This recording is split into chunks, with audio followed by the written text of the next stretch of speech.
चूंकि यूट्यूब पर भी हो है, चुका फेसबुक पर भी है, इंस्टा भी है, अगर सब्सक्राइब करो सब। तो एक हदीस बोल दें वरना अपनी तकरीर को यही बंद कर दें। चूंकि कहा कि मौलाना साहब बहुत कम बोलिएगा, ईशा से लेकर अब तक सुनते रहे, कोई तकलीफ नहीं, और हमारी जब बारी आई तो कम बोलिए। तो नहीं, हमको इसका भी ख्याल रखना है।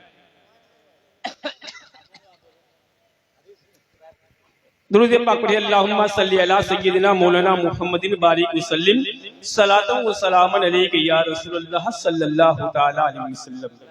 हजरात, बुखारी शरीफ की हदीस पाक उसके मफहूम को समझो।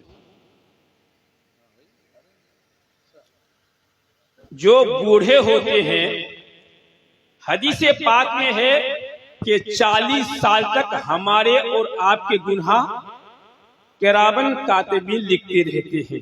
जब उम्र 50 की हो जाती है तो फिर लिखना बंद हो जाता है हदीस के रोशनी में, और ज्यादा कमजोर हो जाते हैं तो फिर अल्लाह ताला से गुनाह को माफ फरमा देता है। बुखारी शरीफ की हदीस पाक है कि मेरे आका मस्जिद नबवी में तशरीफ फरमा है। सहाबे किराम की ज़म्मे गंभीर है, मस्जिद नबवी खचाखच भरी हुई है सहाबे किराम से। मेरे आका खुतबा दे रहे हैं, मेरे आका खुतबा पढ़ रहे हैं, तो आपने क्या देखा कि एक ज़ईफ, एक कमजोर, बहुत ज्यादा करीब, जिसकी उम्र 95 साल थी, एक बूढ़ी ऊंट पर सवार है और खुद कमजोर है, और ऊँटनी इतनी कमजोर है कि ऊँटनी चल नहीं पा रही, इतनी कमजोर कि चल नहीं पा रही थी। और उस ऊँटनी के ऊपर वो बूढ़ा शख्स तशरीफ फरमा है, बैठे हुए हैं। मस्जिद नबवी के दरवाजे पर जब ऊँटनी आई तो ऊँटनी रुक जाती। वो बूढ़ा शख्स ऊँट के सहारे से वो नीचे उतरते हैं, और उतरने के बाद हाथ में डंडा लेकर वो मस्जिद नबवी के आगे बढ़ना चालू कर देते हैं। जब मेरी आका ने देखा कि एक ज़ईफ, एक बूढ़ा शख्स ऊँटनी से नीचे आया, और आने के बाद हाथ में डंडा लिया और हमारी तरफ बढ़ते हुए आ रहा है, मेरे आका ने साहबे किराम को इशारा किया कि रास्ता खाली कर दो, रास्ता दे दो आने। ये बूढ़ा है, ये कमजोर है, लाठी के सहारे आ रहा है, इसे आने दो। जब वो शख्स मेरे नबी के करीब आए तो मेरे आका खुद उठ खड़े हो जाते हैं। मेरे आका उस बूढ़े शख्स के लिए खड़े हो जाते हैं। हजरात, जरा समझने की बात है, मेरे आका ने हमें आपको तालीम दी है कि अगर उम्र में तुमसे कोई बड़ा हो जाए उसकी ताज़ीम करो, उसकी तकरीम करो। मेरे आका ने ये निज़ाम हमें आपको दिया है। चाहे बाप हो, चाहे भाई हो, चाहे समाज हो, या टोला मोहल्ला वाले हो, या गैर हो, अगर हमसे उम्र में बड़ा है वो, उनकी ताज़ीम हमारे को आपके लिए जरूरी है। मुसलमान, मेरे आका आगे बढ़े और उनके हाथ को अपने कांधे पे दे देते हैं, अपने कांधे पे रख लेते हैं और उसको आके अपने पास बैठाते हैं। मेरे आका फरमाते हैं कि ऐ शख्स, तू कहां से आया है, कहां के रहने वाला है? तो या रसूल अल्लाह, हम सला पहाड़ के दामन के करीब एक बस्ती है, हम वहां के रहने वाले हैं, और हम आपके पास कुछ सवाल लेके आए हैं। हम आपके पास कुछ सवाल लेके आए हैं। मेरे आका फरमाते हैं कि तुम्हारा सवाल क्या है, बताओ। तो वो बूढ़ा कहते कि या रसूल अल्लाह, हमारी ऊँटनी बहुत कमजोर है, हमें एक सवारी चाहिए, हमें एक ऊँट चाहिए, हमारी ऊँटनी बहुत कमजोर है, हमें एक मोटा ताजा ऊँट चाहिए सवारी के लिए। मेरे आका भरे मजमा में इरशाद फरमाते कि है कोई जो इस बूढ़े शख्स को एक ऊंट दे। एक सहाबी खड़े हो जाते, या रसूलल्लाह, हाँ मेरे पास ऊंट है, हम एक ऊंट अपने भाई को दे दें। तो कहा, बड़े मियां आपका तो काम बन गया, आपको सवारी के ऊंट तो मिल गया, बताओ और क्या काम है। तो फिर वो अर्ज, या रसूलल्लाह, हमारे पास कपड़े नहीं है, हमें कपड़ा चाहिए। तो मेरे आका फरमाते हैं कि है इन जमात में कोई शख्स जो इस बूढ़े इंसान को कपड़े दे दे। तो एक साहबी खड़े, या रसूलल्लाह, हमें पास कपड़े, हम दे अपने भाई को। फिर मेरे आका फरमाते हैं कि ए बूढ़ा, ये बता अब तुम्हारा सवाल क्या है, क्या लेना चाहते हो। तो वो गरीब कहते, या रसूलल्लाह, हम 3 दिन के भूखे हैं, मुझे रोटी खिला दो, मुझे रोटी खिला दो। मेरी आका इरशाद फरमाते हैं कि है इसमें से कोई जो इस गरीब को रोटी खिला दे, 3 के भूखे हैं। अब कोई तैयार नहीं खिलाने के लिए, चूंकि वो सहाबी इतने गरीब थे, इतने गरीब थे कि किसी के पास रोटी नहीं। अब उस जमात में एक सहाबी वो सोचते हैं कि अगर ये सवाल करने वाला भूखा लौट गया तो मेरे नबी की बहुत बड़ी तौहीन होगी। हजरत, एक सहाबी खड़े थे, या रसूलल्लाह, रोटी हम खिलाएंगे, मेरे पास रोटी है, हम रोटी से खिलाएंगे। मेरे आका फरमाते हैं, ऐ शख्स, जा इस शख्स के साथ जाके रोटी खा ले। हजरत, तारीख गवाह है कि वो सहाबी उस गरीब को साथ लेते हैं और पहुंचते हैं फातिमा के दरवाजे। पहुंचते हैं फातिमा के दरवाजे पर, दरवाजा बंद, आप दस्तक देते हैं, अंदर से आवाज आती है, कौन?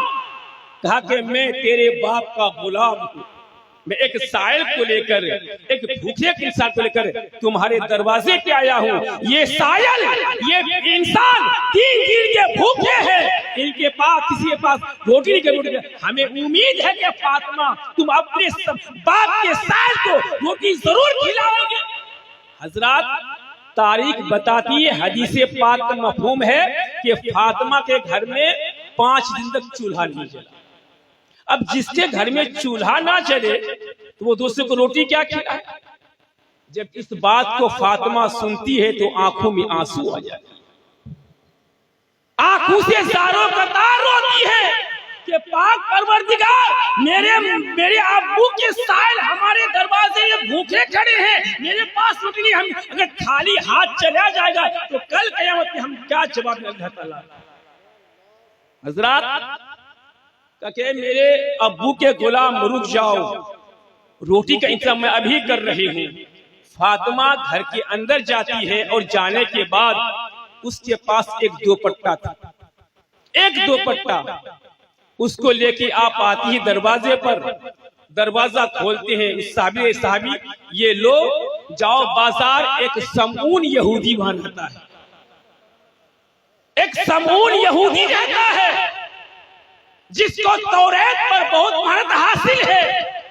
उनकी दुकान पे जाओ और हमारे दुपट्टा को बेचकर वहां से रोटी साइल लेके आओ और इस भूखे साइल को खिला के इस आसूदा हाल को, ताकि ये हमारे अब्बू के वजह से ये भूखा ना जा पाए, वापस ना जा पाए।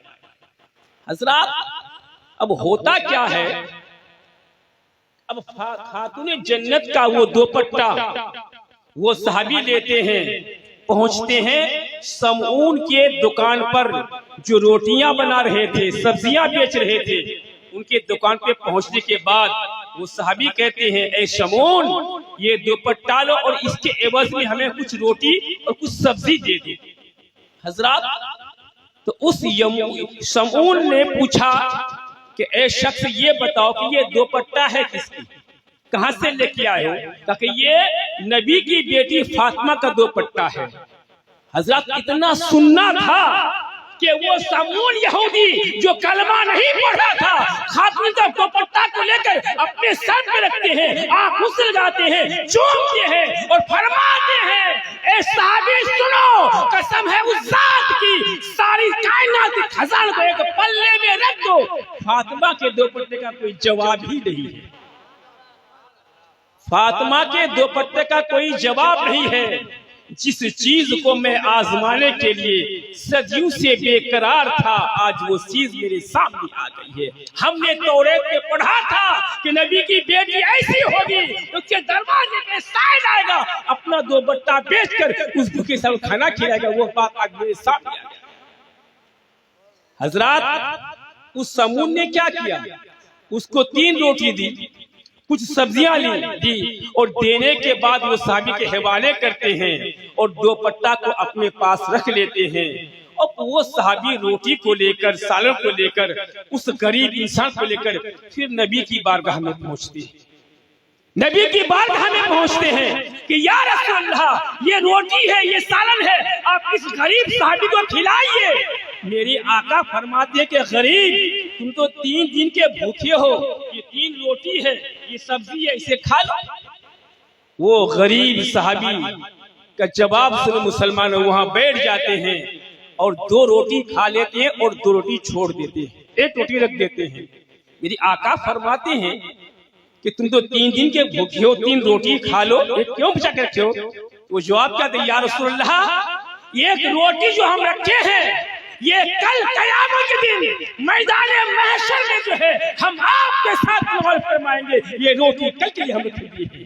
हजरात, अभी नबी के बीच और उस गरीब साहबी के बीच गुफ्तगू हो रही थी कि वो शमून यहूदी नबी की बेटी का दुपट्टा हाथ में लेकर उससे चूमते हुए, सर पे रखते हुए, आंख लगाते हुए नबी की बारगाह में हाजिर, या रसूलल्लाह, अब हमें कलमा पढ़ाइए, अब हमें कलमा पढ़ाइए। जिसका इंतजार मुझे था, जो मैंने पढ़ा था, वो चीज मेरे सामने आ गई है। अब हम अपने बातिल दिन से तौबा करते हैं और आपके दिन में शामिल हो जाते हैं। मुझे कलमा पढ़ा दीजिए, ईमानदार पढ़ा दीजिए, मोमिन पढ़ा दीजिए। हजरात, मेरी आका हाथ बढ़ाते हैं और वो यहूदी शमून बिन नबी के हाथी पे हाथ रख पड़ते, ला इलाहा इल्लल्लाह मुहम्मदुर रसूलुल्लाह सल्लल्लाहु अलैहि वसल्लम। तारीख गवाह है, हदीसे पाक गवाह है कि उस शमून यहूदी ने हजरत फातिमा के दुपट्टा के सदके में कलमा से मुशर्रफ हो जाते हैं। तो नबी के चाहने वाले, नबी के मानने वाले, नबी के दीवाने, ये औलिया एज़ाम भी है जिनका आज उर्स हो रहा है, जिनका उर्स हो रहा है, जिसके में आज हम बैठे हुए हैं। मुसलमानों, ये अदब की महफिल है, अदब से बैठो, बाअदब बैठो तो कामयाब हो जाओगे। चूंकि जिस दिन औलिया एज़ाम का उर्स होता है तो उस दिन अल्लाह की रहमतें और बरकतें उनके मज़ार अनवर पर जारी और सारी हो जाता है। तो जहां अल्लाह की रहमत हो, अल्लाह की बरकतें हो, तो वहां अपने दामन को फैलाओ और अपनी दिल की मुराद दामन को भर लो। जब इस अल्लाह वाले की निगाह हम पर और आप पर हो जाएगी, कसम खुदा का मुसलमानों, हमारा यह भी कामयाबी है और वह भी कामयाब हो जाएगा।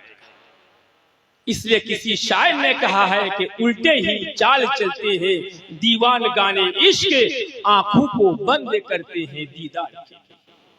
हजरात, कुरान ऐसी जात, ऐसी हस्ती के बारे में इरशाद फरमाता है, इन औलियाहु इल्लल मुत्तकून, बेशक अल्लाह वाले मुत्तकी होते हैं, परहेजगार होते हैं, तकवा वाले होते हैं, बाशरियत होते हैं, वलाकिन्ना अक्सरहुम ला यअलमून, और दुनिया उसे पहचान नहीं पाती है। दुनिया उसे पहचान नहीं पाती है। अल्लाह वाले किस भेष में हो, किस हालत में हो, जो हमारे और आपकी आंखों में इतनी बीनाई नहीं, ताकत नहीं कि उसे पहचान सके। जिसकी किस्मत में हो वो हमेशा कामयाब हो जाता है। तो हमें और आपको अदब मलहूज रखते हुए हम औलिया एज़ाम के महफिल में अदब से बैठें। तो कुछ लेना चाहते हो तो उसकी ताज़ीम व तकरीम करें, इंशाअल्लाह हमारे और अपनी यहाँ कामयाबी है। रब्बे कायनात की बारगाह में दुआ है कि अल्लाह ताला इस महफिल पाक के लिए जिन जिन लोगों ने चंदा दिया है, जानो माल से हिस्सा लिया है, अल्लाह ताला उनको कामयाब करे और हर बला हर मुसीबत से अल्लाह महफूज रखे। ये औलिया एज़ाम का फैज़ान है मुसलमानों, हमारे सोहरापुर गाँव पर के हमारे हर कोने में अल्लाह वाले आज आराम फरमा है, जिनके सदके में आज हमारा गाँव तरक्की कर रहा है, कामयाबी हासिल कर रहा है। हमें बहुत बड़ी खुशी इस बात से, ये औलिया इज़ाम का सदका है, इनके तुफैल है कि आज हमारा गांव फल फूल रहा है, मुसलमान आगे बढ़ रहा है। अल्लाह और ज्यादा से ज्यादा हमें आपको अच्छे अमल करने की तौफीक दे। अस्तगफिरुल्लाह रब्बी मिन कुल्ली ज़ंबि व अतूबु इलैहि। अस्सलामु अलैकुम।